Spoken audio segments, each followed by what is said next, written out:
Le Saint-Père vénère l'évangéliaire et bénit le million de jeunes rassemblés ici à Tor Vergata pour cette messe de clôture du jubilé de la jeunesse. Il va prononcer dans quelques instants l'homélie.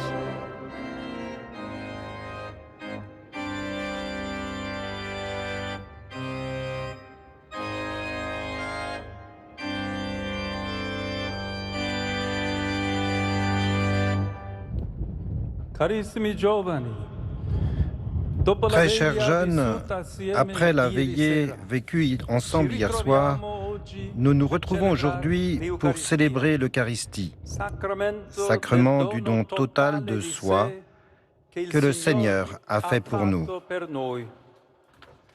Nous pouvons imaginer revivre, dans cette expérience, le chemin parcouru le soir de Pâques par les disciples d'Emmaüs. D'abord, ils s'éloignaient de Jérusalem, effrayés et déçus. Ils partaient convaincus qu'après la mort de Jésus, il n'y avait plus rien à attendre, plus rien à espérer. Et pourtant, ils l'ont précisément rencontré, ils l'ont accueilli comme compagnon de voyage, ils l'ont écouté pendant qu'il leur expliquait les Écritures, et enfin, ils l'ont reconnu à la fraction du pain.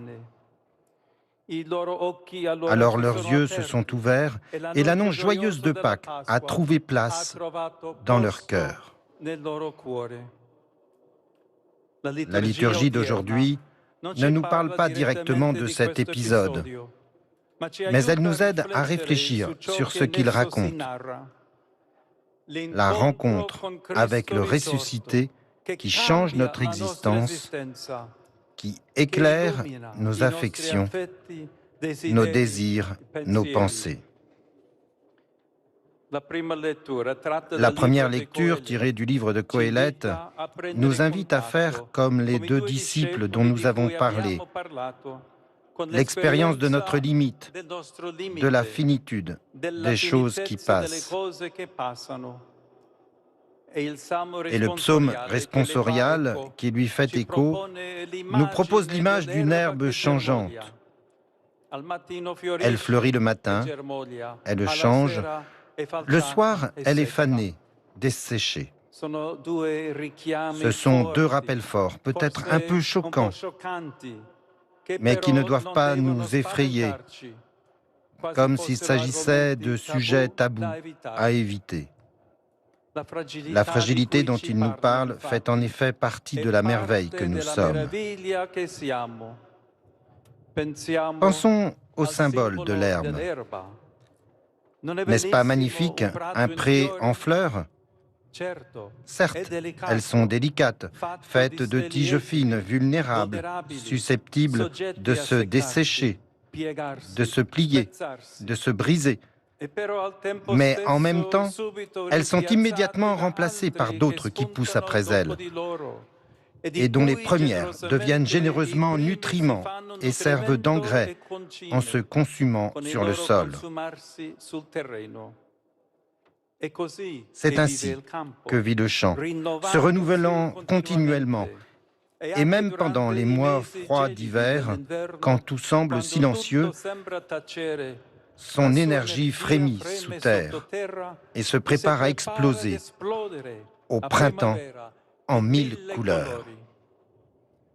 Nous aussi, chers amis, nous sommes ainsi faits. Nous sommes faits pour cela, non pour une vie où tout est acquis et immobile, mais pour une existence qui se régénère constamment dans le don, dans l'amour. Et ainsi, nous aspirons continuellement à un plus qu'aucune réalité créée ne peut nous donner. Nous ressentons une soif si grande et si brûlante qu'aucune boisson de ce monde ne peut l'étancher. Face à cette soif, ne trompons pas notre cœur en essayant de l'apaiser avec des substituts inefficaces. Écoutons-la plutôt. Faisons-en un tabouret sur lequel nous pouvons monter pour nous pencher, comme des enfants, sur la pointe des pieds, à la fenêtre de la rencontre avec Dieu. Nous nous trouverons face à lui, qui nous attend, qui frappe même gentiment à la vitre de notre âme. Et il est beau, même à 20 ans, de lui ouvrir grandement notre cœur, de le laisser y entrer pour ensuite nous aventurer avec lui vers les espaces éternels de l'infini. Saint Augustin, parlant de sa recherche intense de Dieu, se demandait « Quel est donc l'objet de notre espérance? Est-ce la terre? Non. Est-ce quelque chose qui vient de la terre comme l'or, l'argent, l'arbre, la moisson, l'eau? Ces choses plaisent. Elles sont belles, elles sont bonnes. » Et il concluait « Cherche celui qui les a faites. C'est lui ton espérance. » Puis, repensant au chemin qu'il avait parcouru, il priait en disant « Toi, Seigneur, étais au-dedans et moi au-dehors, et c'est là que je te cherchais. Tu m'as appelé, tu as crié et tu as brisé ma surdité. Tu as brillé, tu as resplendi et tu as dissipé ma cécité. Tu as embaumé, j'ai respiré et haletant, j'aspire à toi. Je t'ai goûté et j'ai faim et j'ai soif.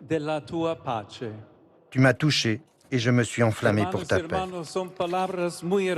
Frères et sœurs, ce sont de très belles paroles qui rappellent ce que le pape François disait à Lisbonne lors de la Journée mondiale de la jeunesse à d'autres jeunes comme vous.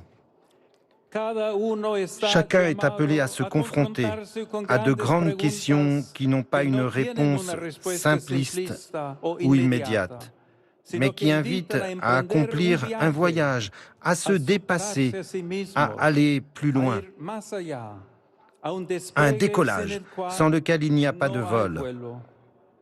Ne nous alarmons pas alors si nous nous trouvons assoiffés de l'intérieur, inquiets, inachevés, avides de sens et d'avenir. Ne soyons pas malades, soyons vivants. Il y a une question importante dans notre cœur, un besoin de vérité que nous ne pouvons ignorer et qui nous amène à nous demander « Qu'est-ce que vraiment le bonheur? Quel est le véritable goût de la vie? Qu'est-ce qui nous libère des marécages, de l'absurdité, de l'ennui, de la médiocrité ?» Ces derniers jours, vous avez vécu de nombreuses expériences enrichissantes.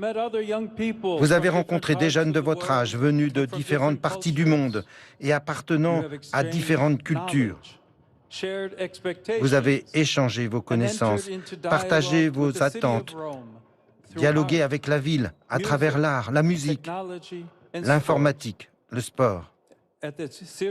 Au Circo Massimo, vous vous êtes approché du sacrement de la pénitence et vous avez reçu le pardon de Dieu et vous avez demandé son aide pour mener une vie bonne.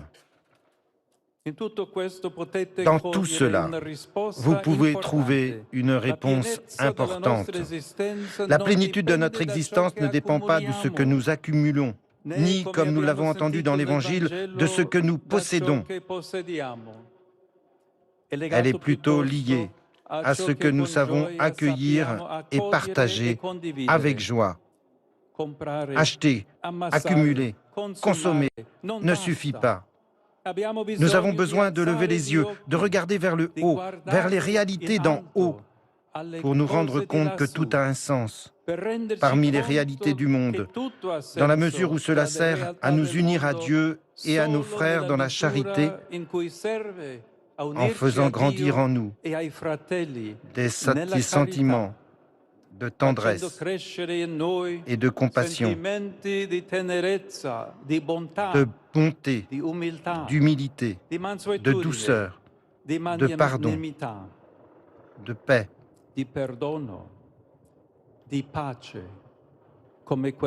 comme ceux du Christ.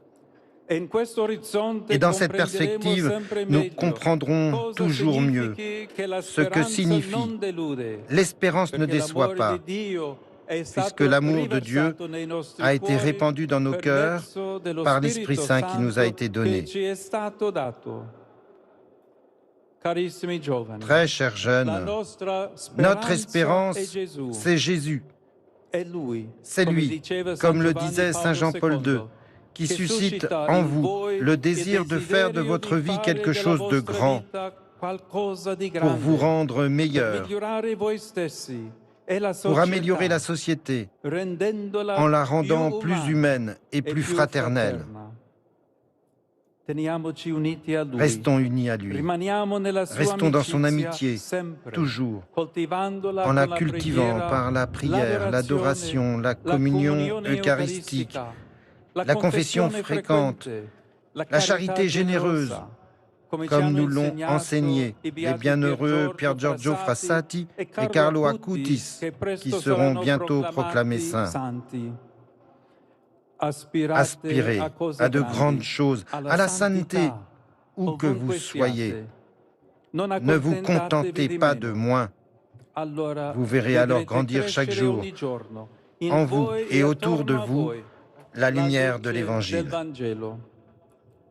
Je vous confie à Marie, la Vierge de l'Espérance, avec son aide, en retournant dans les prochains jours dans vos voyages, dans vos pays, dans toutes les parties du monde, continuez à marcher avec joie sur les traces du Sauveur et contaminez tous ceux que vous rencontrez avec votre enthousiasme et le témoignage de votre foi. Bonne route.